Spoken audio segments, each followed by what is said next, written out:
Hello and welcome to the Tennis Podcast, coming to you from inside the Arthur Ashe Stadium on draw day at the 2026 US Open. If you don't already know, I'm Catherine Whitaker. Alongside me are David Law and Matt Roberts, and together we are the Tennis Podcast. We aim to be your one-stop shop for tennis analysis. We're here every week of the year, and we are daily at all four of the major tournaments, including here at the US Open, where we'll be bringing you 18 shows over the next 18 days. No sleep till Laver Cup, folks. Matt, you are our resident draw guy. Matt loves a draw. The Grand Slam draws are his 4 favourite days of the year. Today's draw day for us was a little bit different. How was it for you, Matt? It certainly was different, wasn't it? We were, as advertised, on the stage at the US Open, breaking down the draw already. And when we saw our colleague Matt Futterman the other day, he said, have you seen the size of that stage that you're going to be on? You are going to feel like Bruce Springsteen. And I said, well, I've seen the weather forecast, Matt, and I once saw Bruce Springsteen have to cut short a show because of a storm in San Sebastian. It's like, maybe we're going to do that. Put that out into the universe, thinking, well, that's obviously not going to happen. It'll be fine. It'll be fine.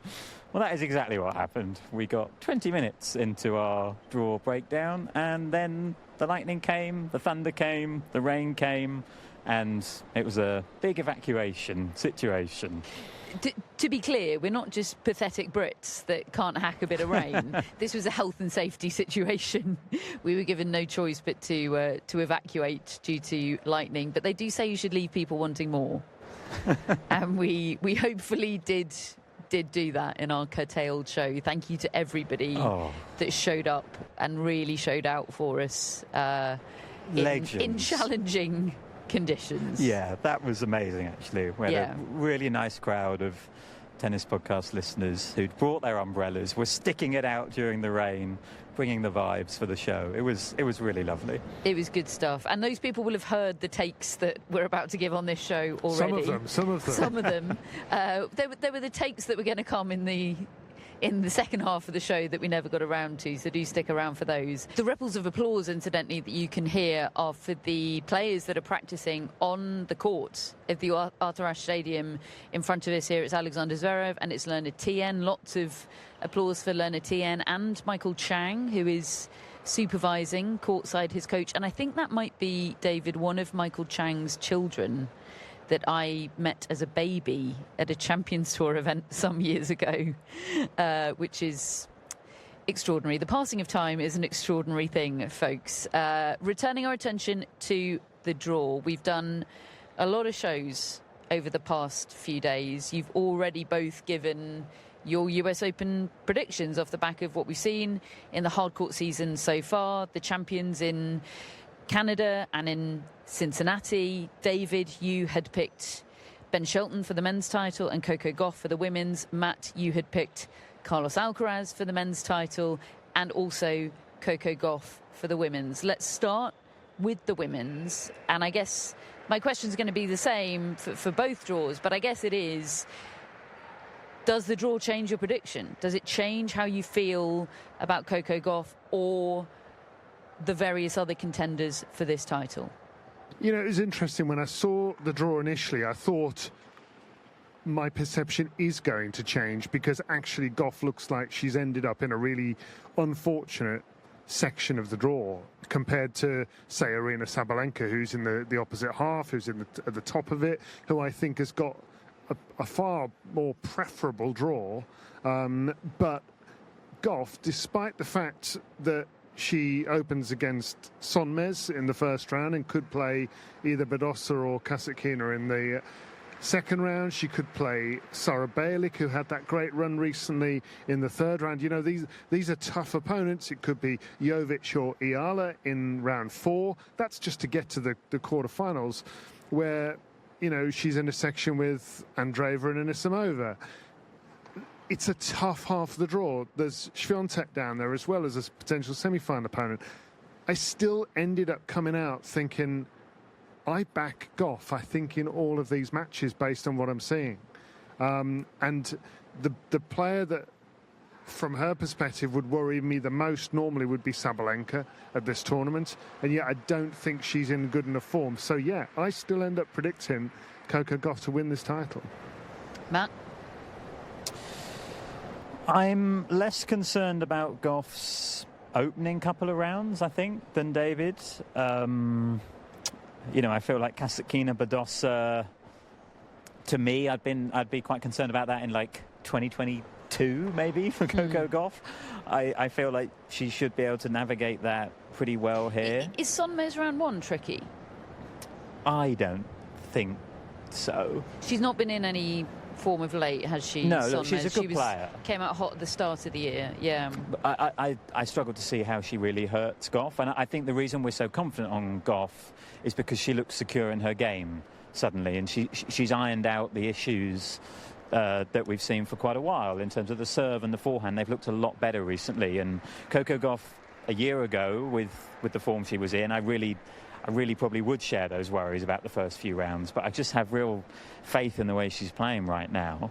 I think Bejlek, as David says, is probably the first name to me that jumps out just because of the form she's been in. But again, we did see that match, and Gauff was a fairly comfortable winner.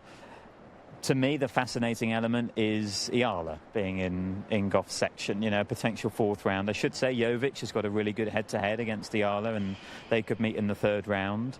But if it's Iala Gauff, I feel like you're going to get this coming together of probably the two biggest fan bases at this tournament. Coco Gauff is the star in America, and Iala might be the star in tennis right now. And we saw even a little bit of it last year, the support she got here. She's a much bigger deal now a year on. Like, that match has the potential to be absolutely tantalising, I think. Surely like a night session under the lights, that one. So I really hope that happens, but to come back to your sort of big picture question, I do think Gauff has landed in the tougher half because, herself included, all the winners of the lead-in events are in that half. You've got Gauff, you've got Iala, you've got Swiatek. There's a lot of in-form players down there. I would also say, in my mind, the two most dangerous players outside of the top 8 seeds are also in this half, Naomi Osaka and Amanda Anisimova. Like, there's just so much firepower. I haven't even mentioned Aryna Sabalenka because there's the injury concern over her, but there's so many players. So I do think it's tough for Gauff from that perspective, but I like the form that she's in, and I think I've not seen anything here that should totally shift my opinion on her as the favourite. I have to say, for me, the biggest player of whom my opinion is shifted solely on the basis of the draw is Naomi Osaka. I think she's got a heck of a draw to get deep, and then of course it gets tricky. Then of course she could face the Toronto champion Iga Świątek. But in terms of the earlier rounds, Aryna Sabalenka is the... Oh, that's a crack of thunder. Wow. Whoever's on the stage right now is getting called off, let me tell you. The big seed down there is Aryna Sabalenka, and I think she might very well end up playing, because I think she plays injured quite a lot, Sabalenka, but I would be shocked if she was anywhere close to fit on the basis of the injury we saw her carrying just over a week ago. So, I mean, look, that's a tremendous win. Whoever it was going to be coming out in her section of the draw, it's a big win. And yeah, I see Naomi Osaka is the biggest beneficiary there. Yeah, I'd agree with that. And the form she's in and the general sort of look of mindset about her makes me feel like she could come through the rest of the draw to get to those last stages relatively uneventfully. I think she looks locked into me just at the moment, and I agree. I mean, I think Sabalenka is doing well to play a match, let alone win a match at the moment, based on what I saw.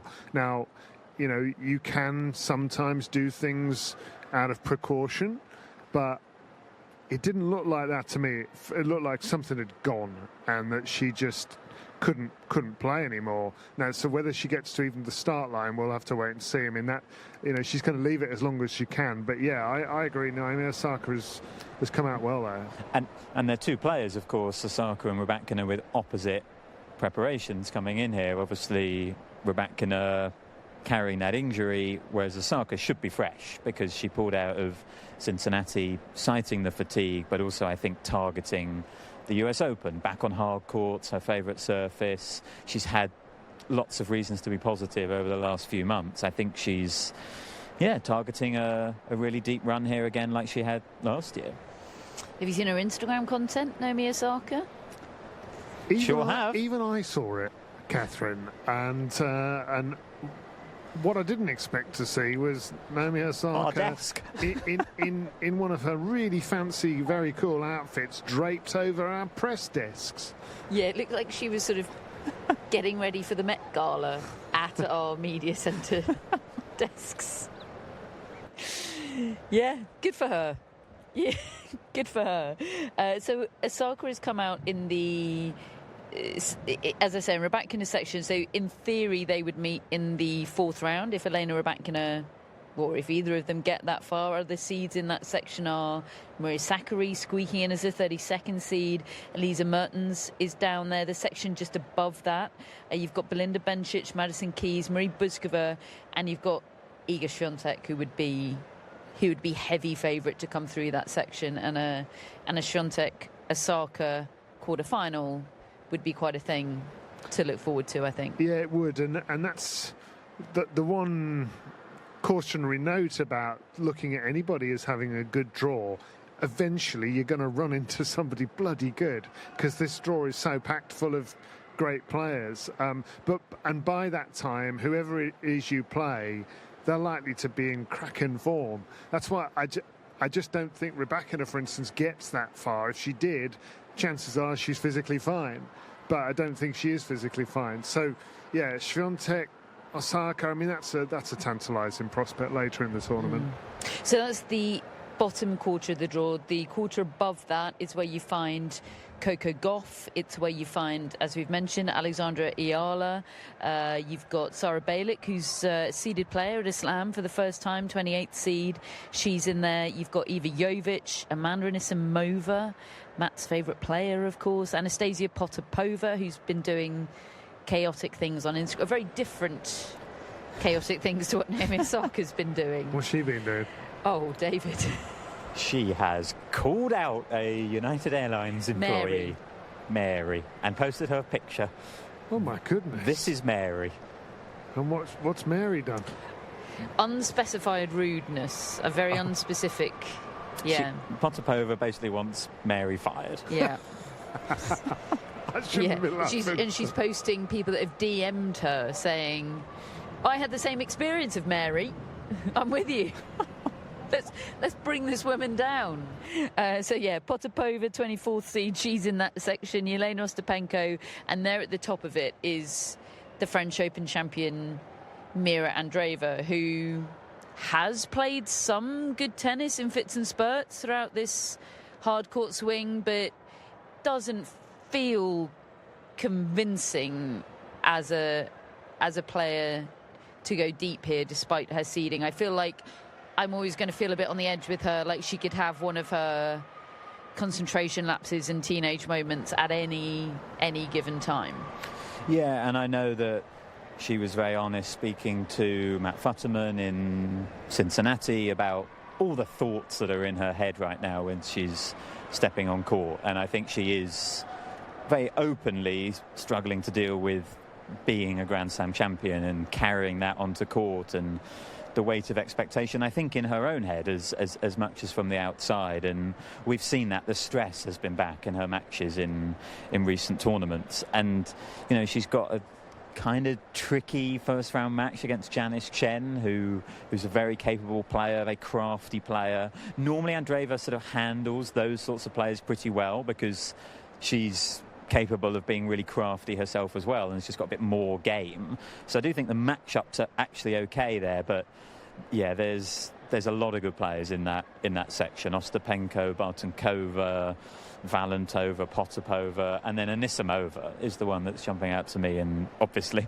in the fourth round. And I do like that draw for Anisimova. I think if you were going to get one of the top seeds in your sort of fourth round, I do think Andreeva wasn't the worst one for her to get, really. So there's also potential backhand heaven in the second round between Anisimova and Lily Tagger.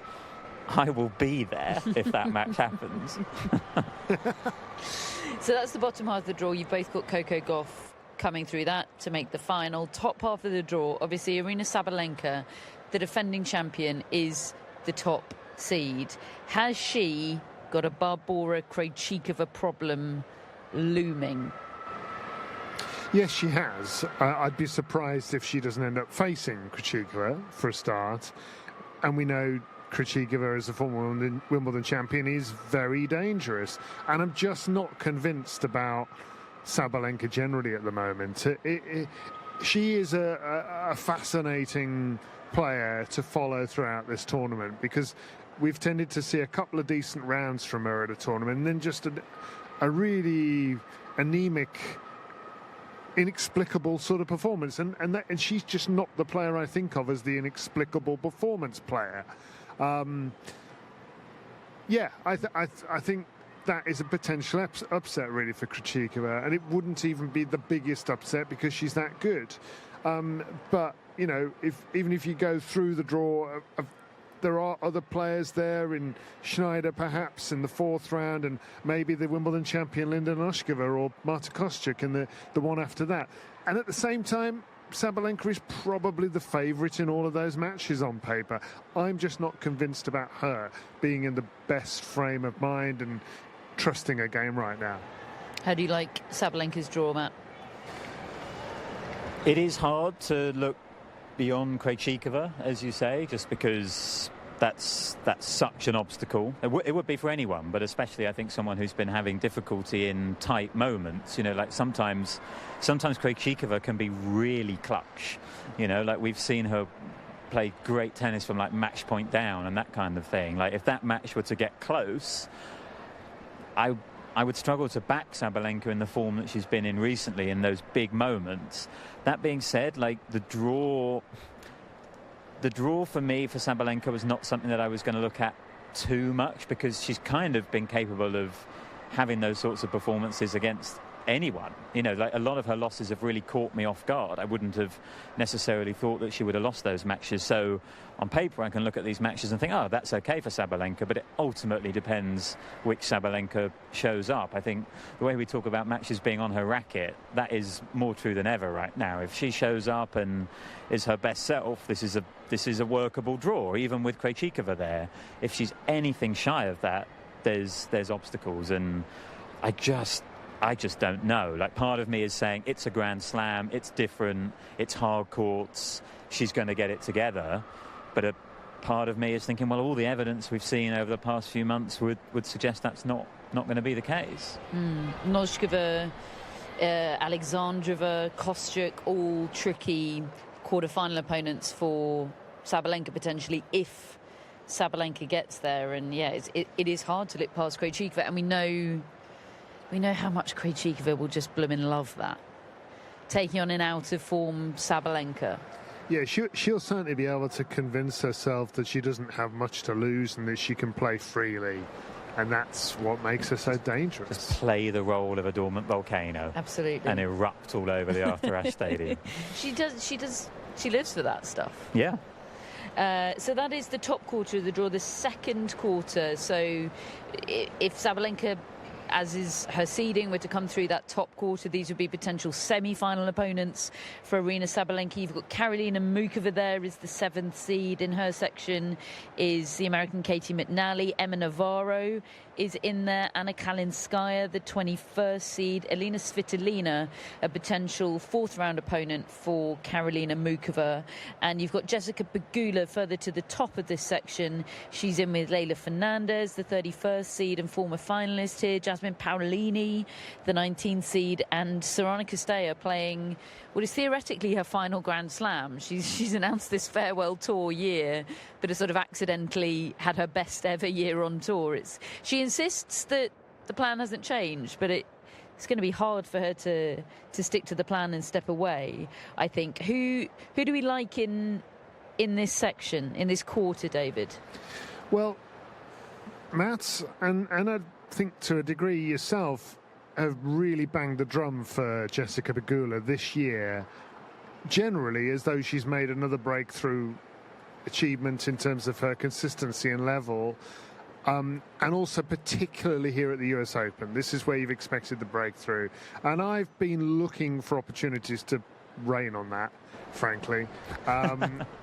But I look at this draw and I see her coming through. In fact, the entire half of the draw. There are tough players there, as you say. I mean, she could end up playing Leylah Fernandez in the third round, who's a former finalist here. She could be playing the winner of Castella Paolini. That's not easy. And then in the quarter, there's sort of Svitolina and Mukova in that section. Fascinated to see how Mukova does, having won this mixed doubles, and just the way she's sort of come into this tournament, and we've not seen or heard of her since Wimbledon, apart from just a slightly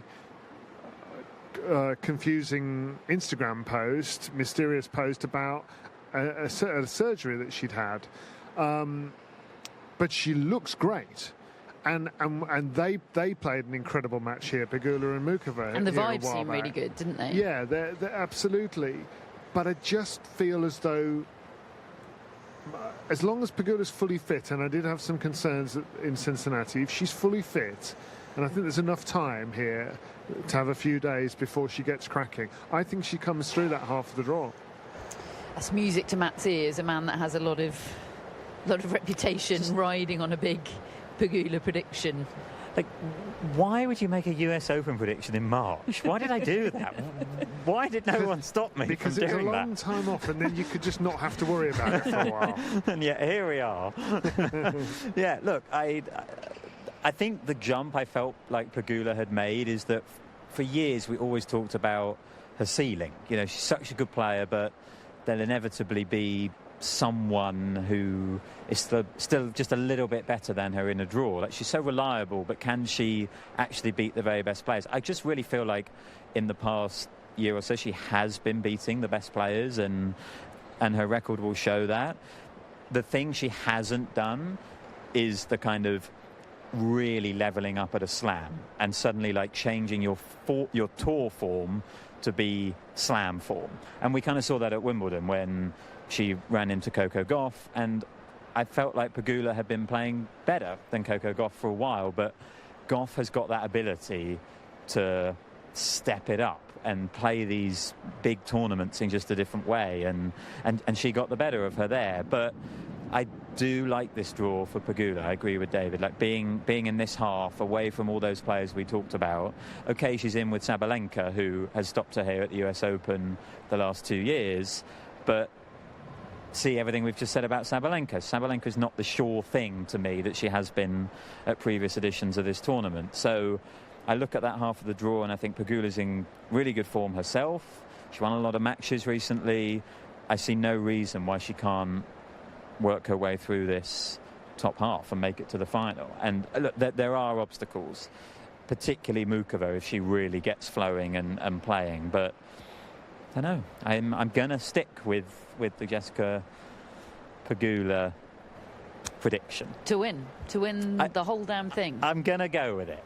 Because I went with it in March and I actually, or April, whatever it was, and I actually think this draw has come out pretty well, really, like if you made that prediction. So I'd be silly to, like, the thing I don't want to do is predict it in March, get to the tournament, back out, and then she wins, because then I'm in an awkward situation of like, well, I did call this, but I didn't. I just don't want to be in that situation. Like Charlie at the Australian Open, when all through the tournament he'd talked up Rybakina and then,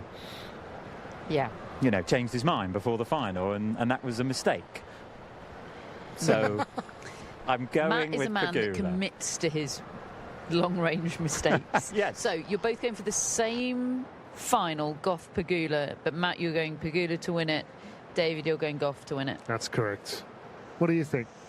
I'm going Gauff. I'm sticking with Gauff for the title, for sure. And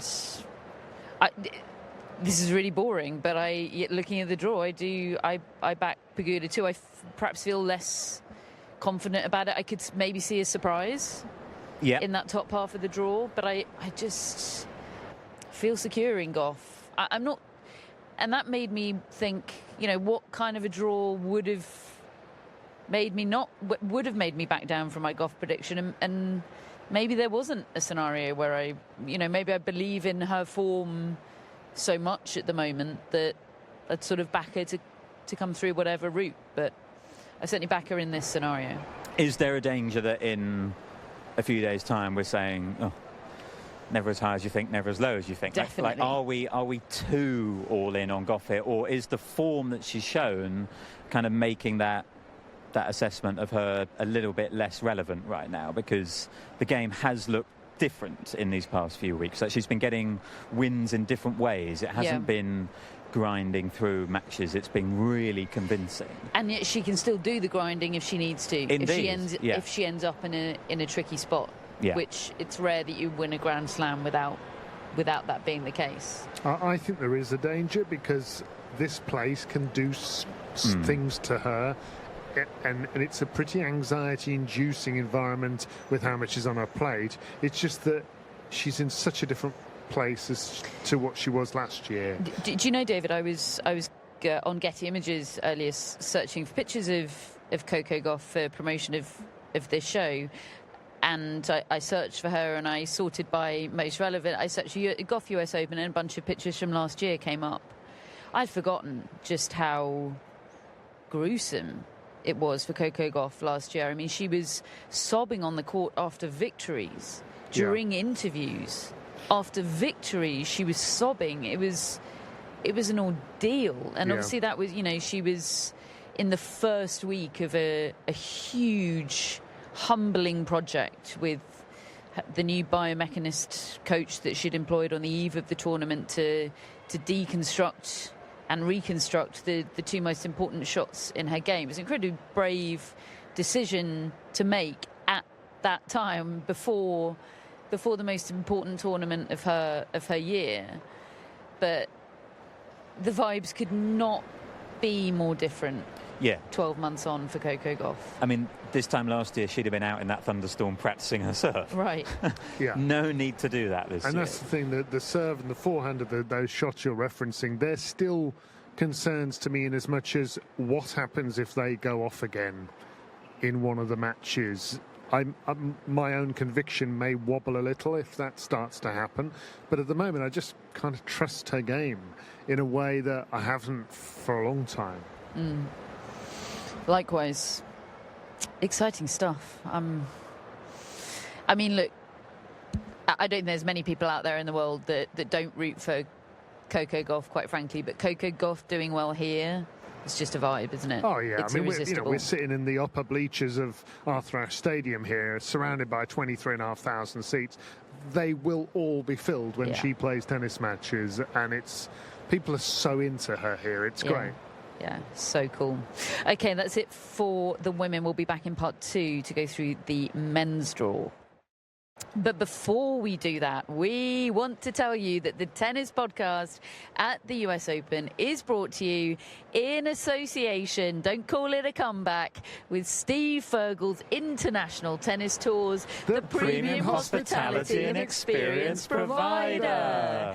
And if you want to go and have an incredible experience at the best tennis tournaments in the world, Steve Fergal's really is the one for you. They've got you covered, including at the WTA finals in November, which are going to be held for the very first time at Indian Wells. A second opportunity to go to Indian Wells in the tennis calendar. Truly a gift. It's going to be held from the 8th to the 15th of November. You can be in brilliant seats watching the best 8 women's singles players and doubles teams in the world. You can get accommodation, hospitality, all organised and curated for you by the experts at Steve Fergel's International Tennis Tours. If that sounds good, the thing to do is go to toursfortennis.com/podcast. That's tours, the number 4, tennis.com/podcast, and use the code DEUCE5, that's DEUCE5 at checkout for a 5% discount. AI was supposed to take over the parts of the job that you hate. Turns out it made your job even harder. Instead of doing the work, it gave you homework. ServiceNow's AI specialists get work done. From start to finish, cases get resolved, loops get closed, no extra work for you. With ServiceNow, you can do the parts of the job you're best at and delegate the rest. To put AI to work for people, visit servicenow.com. Welcome back to part 2 of today's tennis podcast, where we turn our attention now to the men's draw. So I put to you, David, the same question I put to you about the women's draw. Just a few days ago, you picked Montreal champion Ben Shelton to be the victor here in New York. Has the draw changed that prediction for you?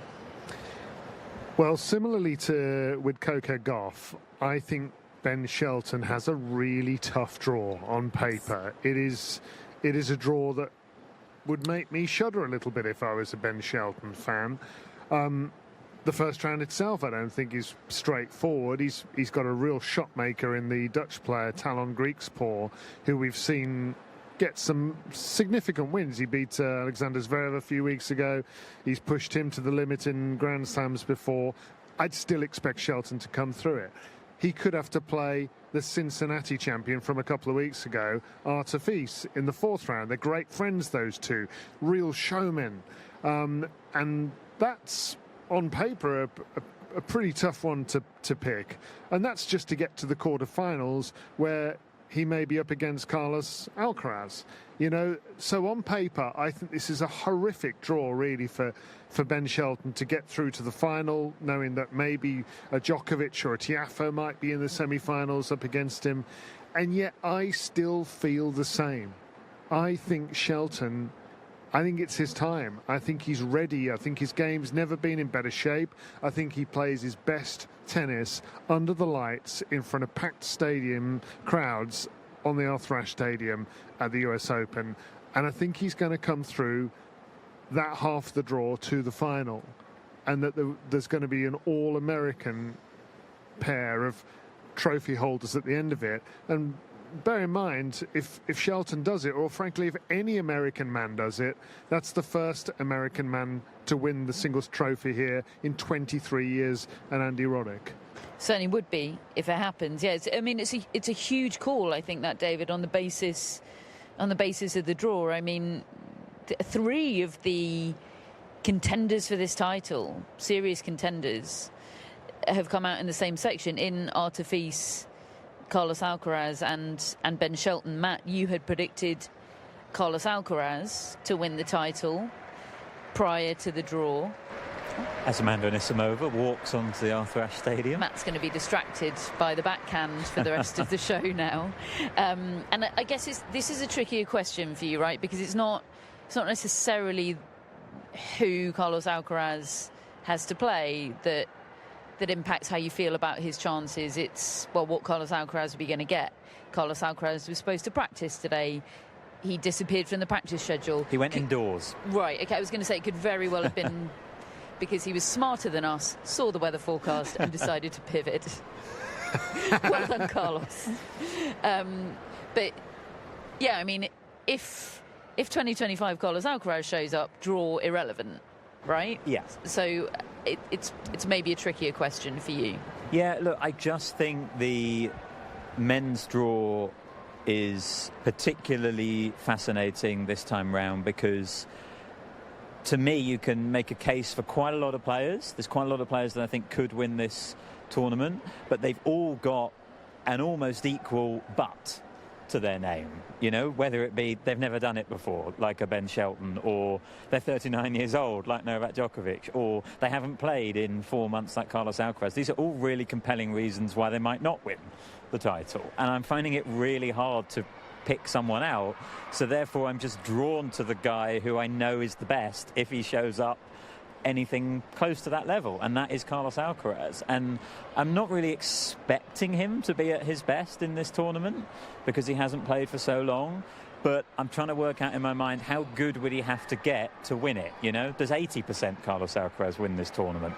Maybe not, but 90% might, you know, without Jannik Sinner here. And can he get to that level through this draw is kind of what I've been asking myself, with the obvious caveat that we don't really know, like, physically how he's going to be. But assuming physically he's okay and the injury is okay and it's just a question of form and working himself in, I think he can do it. Now, I don't think the draw's been that kind in the opening couple of rounds to him. Roman Safulin is his first round opponent. He's a guy who has had his best Grand Slam results at Wimbledon. He's a quarter-finalist there. He played very well at Wimbledon this year, in fact, as well.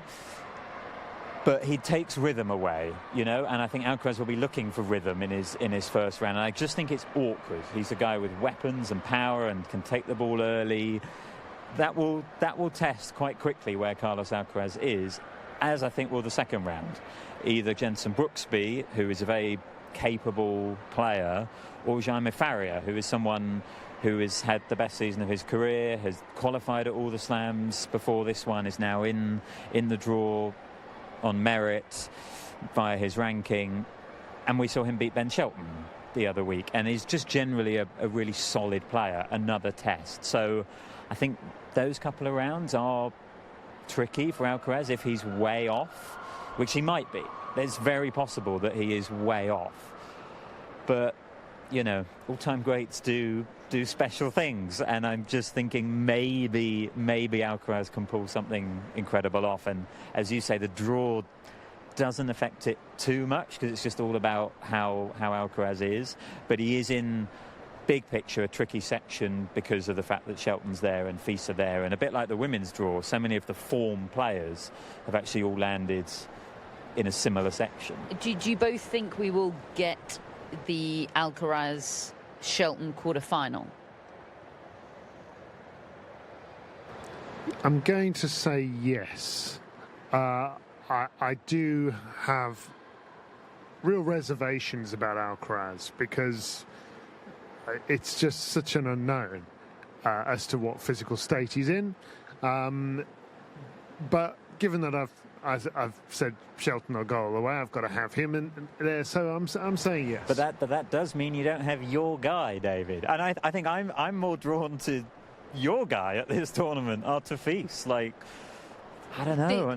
He was so convincing to me. It was a tough one for David Law because you've gone big on Ben Shelton.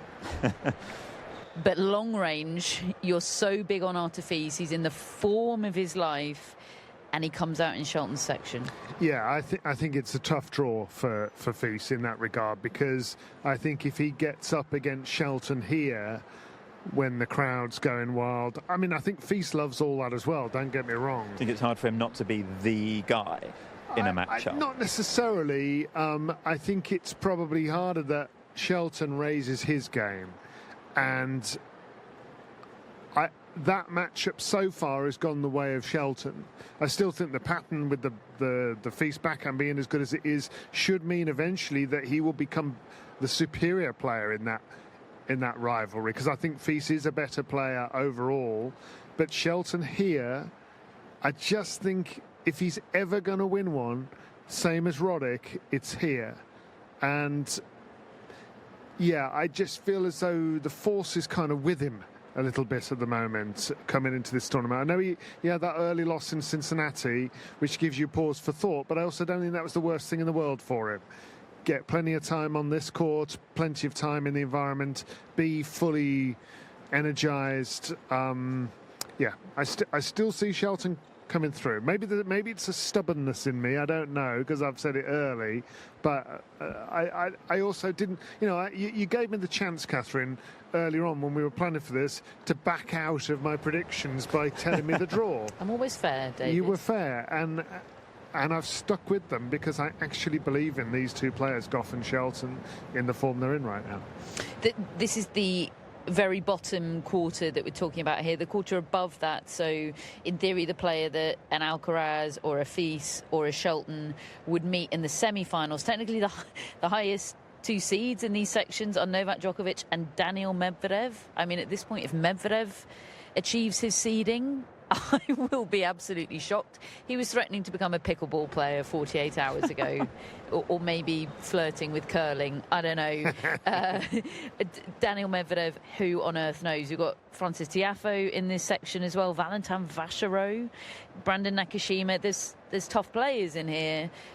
But Uri, of course, is drawn to 39-year-old Novak Djokovic. Now, nobody needs a good draw like a 39-year-old, right? A 39-year-old who we have a lot of recent evidence now that if he is going to do the close to impossible and win his 25th major title at the age of 39 or more, he's going to need to do it by keeping gas in the tank along the way, by preserving his now limited canister of energy for the later stages when he meets the toughest players and he needs it most. So it feels like the draw is huge for Novak Djokovic.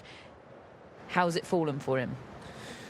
Yeah, I don't think it's the worst draw that he could have had, but I also think there's potential for elongated drama that he could do without early on. It's almost like you've watched a lot of Djokovic matches before, David. I also wonder whether he's kind of used his luck up in Australia. And listen, it's not lucky that he ended up beating Jannik Sinner, but he was lucky against Lorenzo Mazzetti, who had to retire during their match while he was very clearly about to win. He had other bits of luck throughout that event.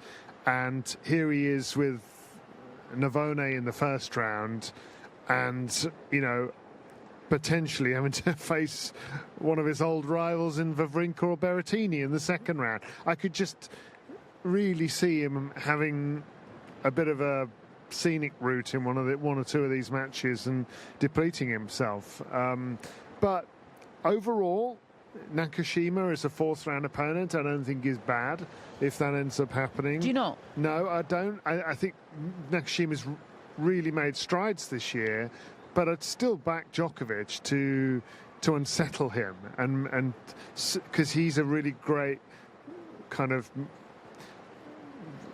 rhythmical player, and I think that Djokovic can deny him rhythm. Tiafoe and Medvedev potentially in the quarterfinals. I'd still go Djokovic if they end up happening. Matt, I got the sense during the live show earlier, and we found a Brandon Nakashima fan, by the way, potentially even a super fan during the live show earlier. Shout out Mavis, who at the mere mention of Brandon Nakashima became she was just fizzing at the mention of his name. I get the sense you're more worried about Djokovic's draw, and specifically maybe about Brandon Nakashima. I just thought we should mention Nakashima. I feel like his summer has deserved that. He's been so consistent, he's made strides, and he's in Djokovic's path, and I think it's just easy to overlook him. But honestly, ultimately, I do fall down on the same side as David, that if that match were to happen, I would back Djokovic. I love the phrase elongated drama, and I can see that as well with Wawrinka and Berrettini there for Djokovic. But he's still the guy I go to next, and we had this confusing situation recently where he comes out of Wimbledon talking about how great he felt after that tournament and how good his body was feeling, but then he turns up in Cincinnati. I thought it was a real show of intent in terms of how good he's feeling and getting ready for the US Open, but he looked awful in Cincinnati and was really toiling in the heat and lost his first match. So that's not ideal preparation, but I guess to some extent I just trust him to work his way through the early rounds, elongated drama or not. Do you think he will work his way through in such a way that he has nothing left for the later rounds when he gets there? I think he will have something left, and the question to me is whether that something is enough to beat who's in this draw. Because if a really convincing Jannik Sinner were in this draw, I would think, well, no chance. If a really convincing Carlos Alcaraz appears, I'll think, well, no chance. But if Shelton and Alcaraz and Fils have played matches against each other and taken a lot out of each other and maybe, are playing well but not absolutely peaking, and Novak Djokovic is there, he is going to be licking his lips at this opportunity and relishing it. I don't have total faith in him being able to do it, but I'm not going to write him off at all.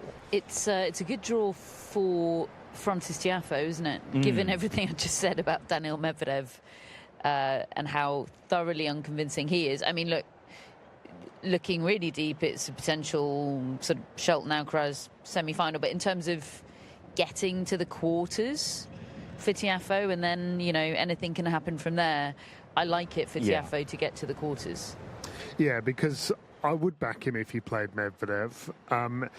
That said, the interesting thing with Tiafoe is I've actually backed him to go deep in both of the last two Grand Slams, the French Open and Wimbledon, and his form leading into those events and at times during the matches that he's ended up losing has been fantastic.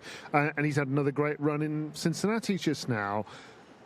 This is where Tiafoe, a little like Shelton, I've seen him play his best stuff.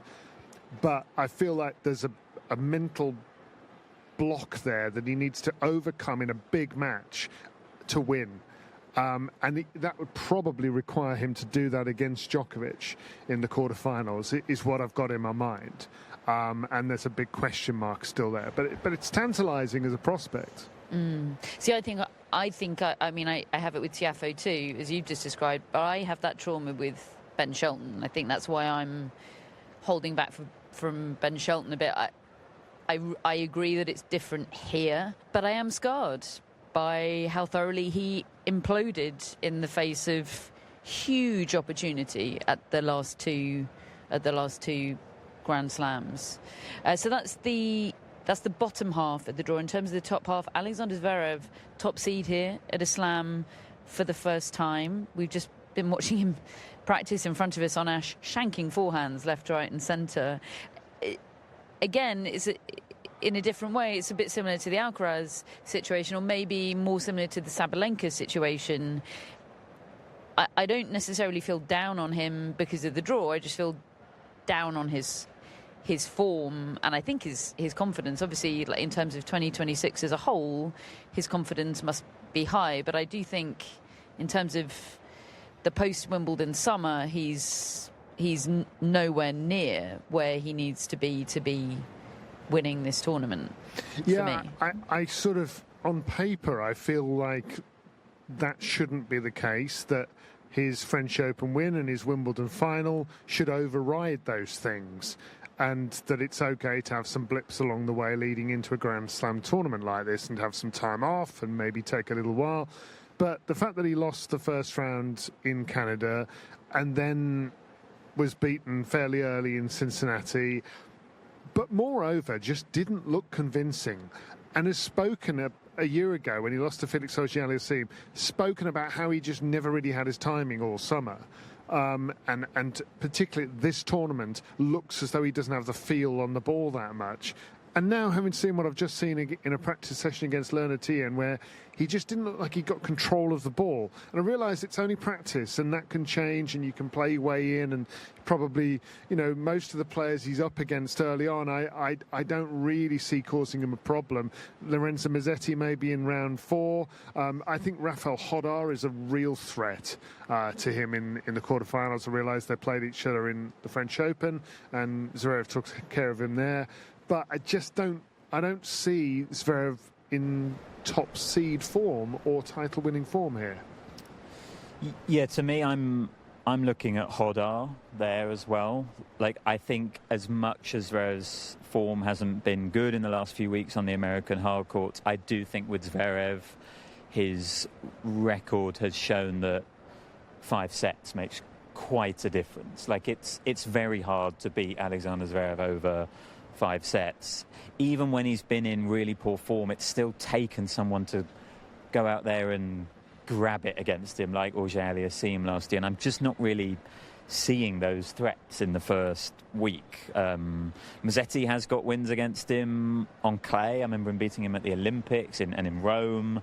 I think on a hard court, that's a tall order for Musetti. But maybe Musetti can find his spark and produce what he did in Australia, and in that Musetti would have a real shot against this Zverev, I think. But for me, it's Hodar that I'm really looking at as the big threat to Zverev in terms of blocking him from getting to the semis. Do you know what Hodar was doing during the US Open last year? If you'd have mentioned Rafael Hodar to me a year ago, I'm not sure I'd have known who you were talking about. No, I mean, it's been the most extraordinary ascent through the rankings. So 2 years ago, he was winning the juniors here. Yes. Last year, don't know. Last year, he was playing a tournament called Chersonissos 4, which is very COVID-coded, in Greece. Did he win? Hang on. It seems that Chersonissos had 4 back-to-back tournaments in the same location.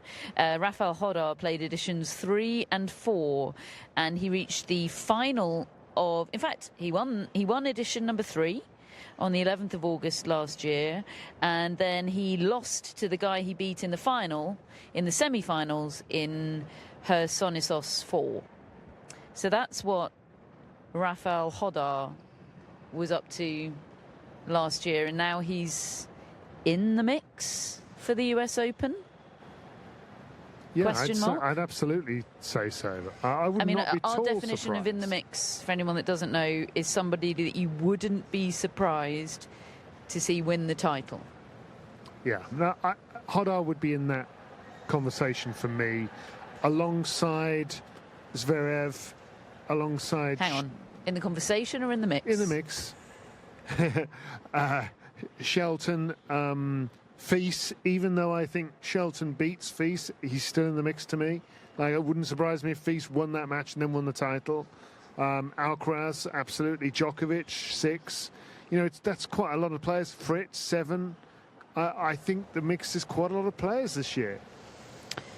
Taylor Fritz, we haven't talked about yet. He's in the section below Alexander Zverev, so it'd be a potential semi-final opponent for Zverev. The seeds in this section are Felix Auger-Aliassime, the 3rd seed. You've got Jakub Menšik, the newly crowned mixed doubles champion. In there, Lerner Tien, that Zverev was just practicing with. Fritz, as mentioned, and Flavio Cobolli, the 5th seed, down at the bottom of this half. Dare I ask what we expect of dear old Flavio? I don't think he's in the mix. I would be surprised if Flavio Cobolli won this title. Yeah, to me, Fritz is in a section here with a lot of guys who are just outside the mix. I think they're dangerous. They're threats. They could potentially beat Fritz, but then... can they go on and win the tournament, I think, is another question. And the guys I'm talking about there include Cobolli.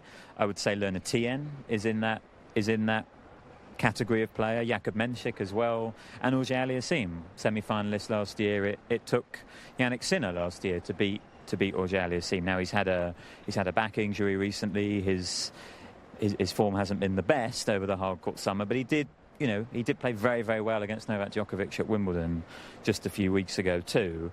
But they're all in that section with Fritz. It's kind of a stacked little section, little quarter, and yet none of them are the really big names that we're putting in the mix. There's a lot of threats there, but I do think Fritz has come out pretty well from this draw overall, like avoiding Alcaraz and Djokovic and Shelton and Fils, and landing with Zverev, a guy who traditionally has got a really good head-to-head against. Okay, he lost to him at Wimbledon. He lost to him heavily at Wimbledon.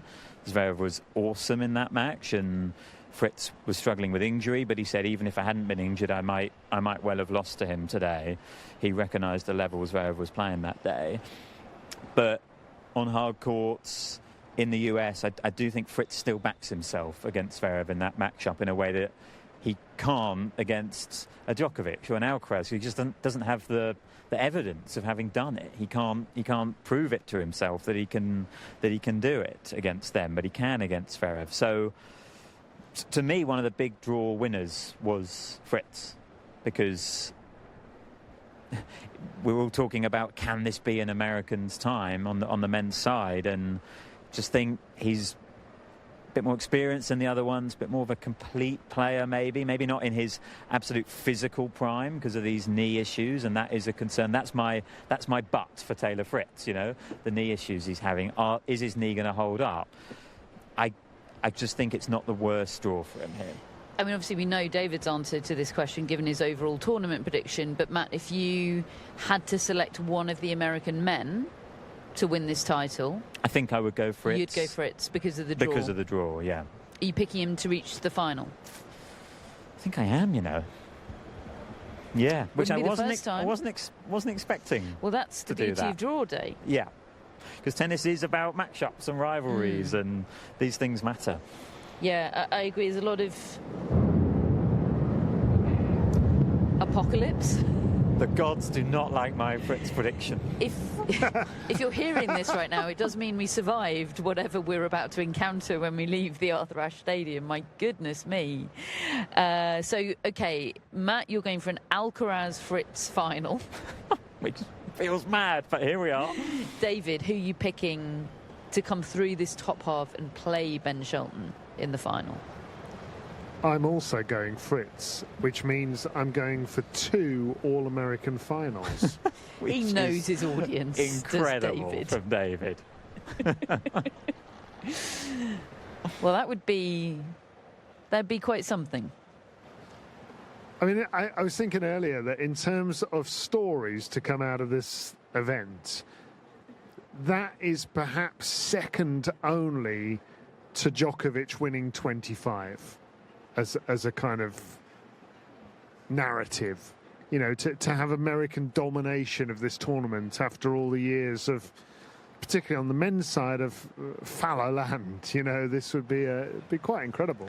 Did you see the ATP social video that they put out asking a bunch of players this is before the draw, but to predict who they thought would win this US Open? Fritz was backing himself. Fritz backed himself. Not many were. Tiafoe backed himself. Tommy Paul backed Novak Djokovic. It's quite revealing. When you told me about that, I was thinking, yeah, but don't they mean like the men predicting the women's champion? Because Isn't it just a bit awkward? Yeah, I mean, it was good content. It was really good stuff. Okay, that is it for part 2 and the men's draw. We'll be back in part 3 to mark your card about some first-round matches to look out for over the first 3 days of the tournament. Welcome back to part 3 of today's tennis podcast. First-round matches. What were the ooh-la-la moments for you, Matt, when the PDF dropped in your inbox? Well, the big one, we've mentioned it, but was Berrettini Wawrinka. That just jumps off the page, particularly because they met at Wimbledon in the first round as well. The previous Grand Slam, we now get it again. And it was a belter. It was a great match. 4 tie breaks. One of the tie breaks was 18-16. I think it was happening at the same time that Serena Williams was making her comeback and playing Maya Joint, and it was one of those, all my attention's on Serena Williams, but oh my God, there's this incredible tiebreak happening. I need to get my second screen up and watch that as well. And it adds, it's added to by the fact that Novak Djokovic is potentially waiting in round 2. It just gives it extra weight as a matchup. And I'm fascinated to see where they schedule it, sort of what Wawrinka shows up. Is it one with a little bit of a chip on his shoulder, point to prove, having been originally denied a wild card? I think that story's been big. That I think also as well, I think he'll have the support with it being his last Grand Slam. I think that could be an absolute scene. Where would you like to see that match scheduled? Grandstand? Yeah. You know, like a lot of grounds Yeah, take pass that. holders in there, big courts. Sort of a twilight Yeah. grandstand Be match. perfect, yeah. Yeah, that'd be great. Lovely stuff. David, some picks from you?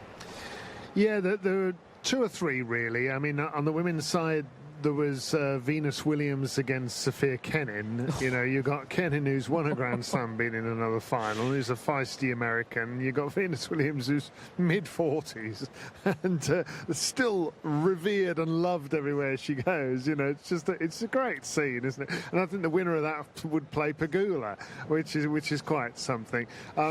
People are going to see the Venus Williams ace count in that match and predict a return to the top 20, aren't they? Yeah, because Sophia Kenin cannot return serves at all. She's worse than Pesci Pericard. And actually, the other one I would say is, we mentioned Arthur Ashe earlier on. What a draw he's got. Stefanos Tsitsipas in the first round. And, you know, there has been beef between Ashe's coach, Goran Ivanisevic, and the guy who used to go, Stefanos Tsitsipas. So that'll be tasty. Gosh, yeah, the Goran derby. Yeah. Is Goran going to be here?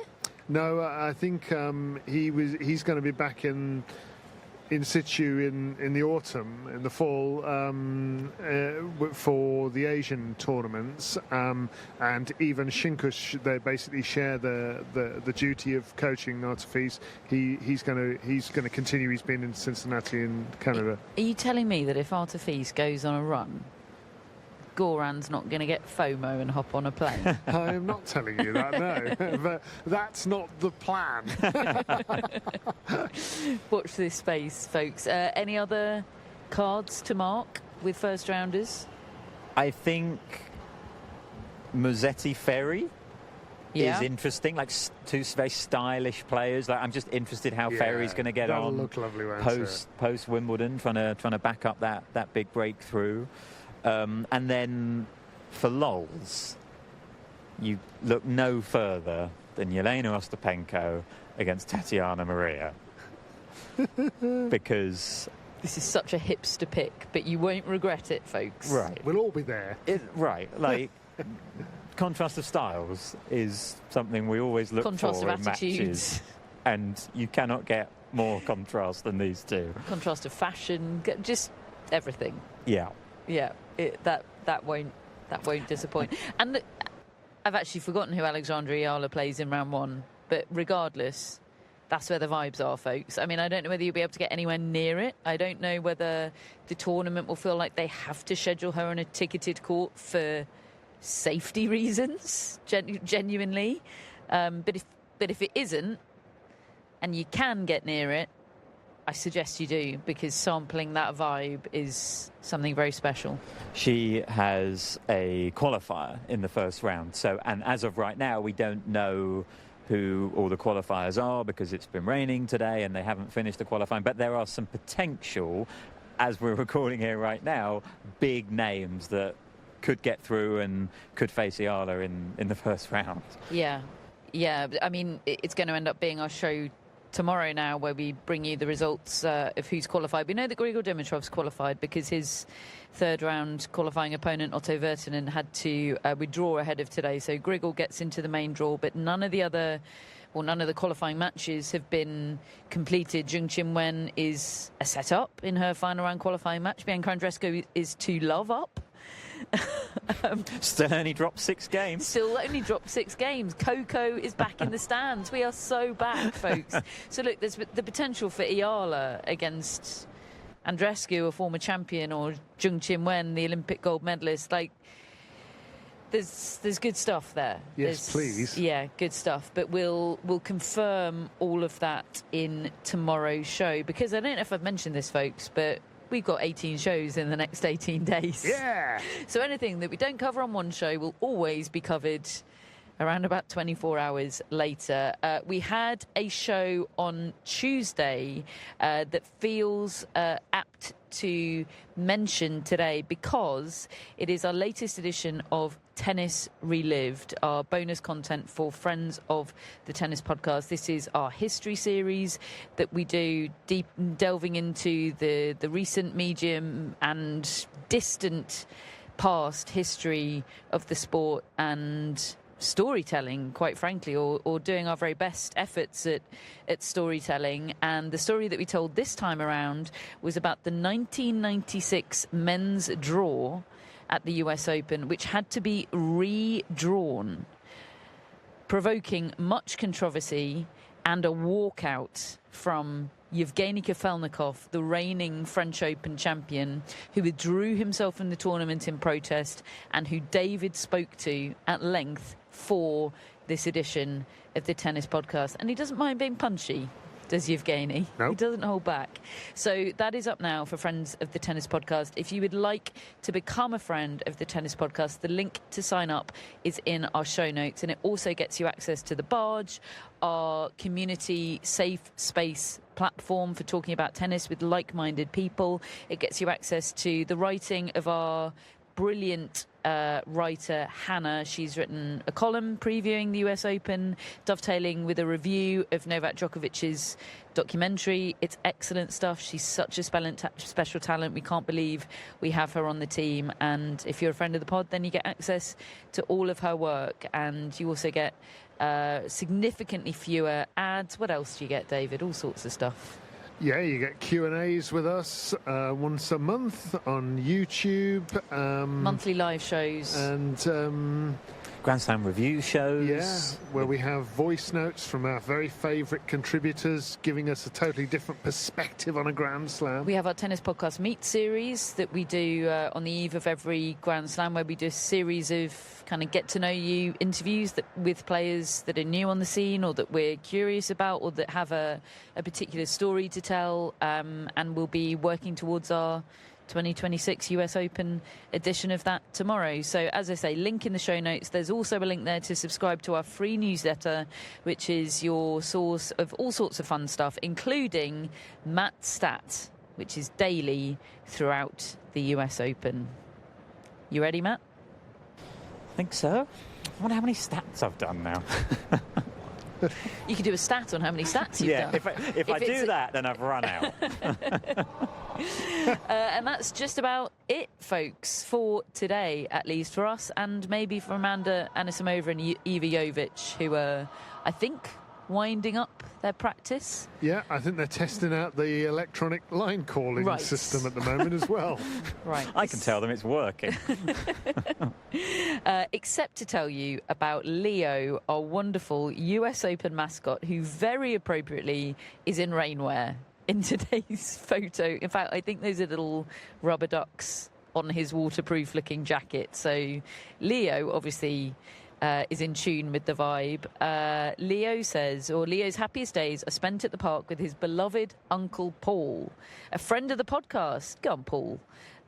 Or visiting his grandparents, who spoil him with fresh meals and endless affection. Whether he's strolling through the neighbourhood with his mummy, or running on the beach, playing in the park, or socialising at doggy daycare, Leo approaches every adventure with boundless enthusiasm and a heart wide open. That's like a description of David Law. And Carlos Alcaraz. We love Leo. We love our mascots, Bodie, Maisie and Roger. We love our top folks and executive producers, Greg, Chris and Jeff. Matt, let's have some shout-outs. We have a couple of shout-outs today. The first one for Legine Austin from Denver. Legine? Yes. Well, Denver is where friend of the pod Sarah is from, who's been helping us out today. Hi, Legine. Hey, Legine. Legine says, I made my first trip to London last autumn, primarily to see the Denver Broncos play at the Tottenham Stadium. I did manage to visit Wimbledon, but didn't realise how extensive the museum was, and thus didn't allow enough time. On my next visit to London, I plan to rectify that. It's just an excuse to go back, Legine. Absolutely. You know, Sarah told me a story about when she was at school. You know how it's a thing to have cartons of milk at school. She said apparently a local company launched a special edition type of milk that was orange in honour of the Denver Broncos. And that was distributed at her school. Orange in colour and in flavour. Horrifying. Absolutely horrifying. Thank you, Legine. And finally, we have David Smith. Oh, hello, David. Hi, David. We know David. David says, I would like to use my shout-out to say hello to my partner, Marsha.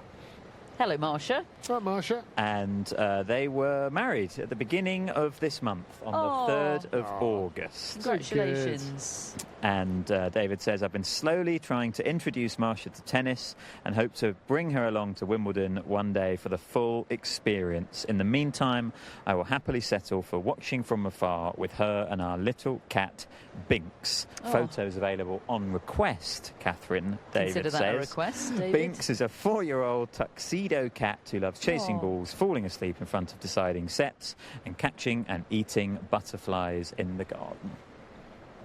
So, congratulations to David and Marsha. David is as he's reminded me here, he is the only Bruce Springsteen fan I know whose favourite song is Outlaw Pete, which is such a deep cut. Did you previously know that about David? Yes, David's told me that before, but he has Wow. reminded me, and I was just as shocked hearing it again. Gosh, I thought we were hipster before. Yeah, I do actually think that's insane, David. But Well, David, like David Law, of course. My old headmistress was called Marsha Elms, and I played her in the school sixth form pantomime. you played your Yeah. teacher. It's like every couple of years, the year did that go 12s down? put on a pantomime that like mocked. You were allowed to like mock the. Yeah, it was a real star turn. It might have been my peak. Thank you, David. Hello, Marsha, and congratulations to you both, folks. We are part of the Athletic Podcast Network. We are here on the Arthur Ashe Stadium at the Billie Jean King National Tennis Center in New York City for the next 18 days, previewing and then talking about the 2026 US Open. Thank you for listening and or for watching. We'll speak to you tomorrow.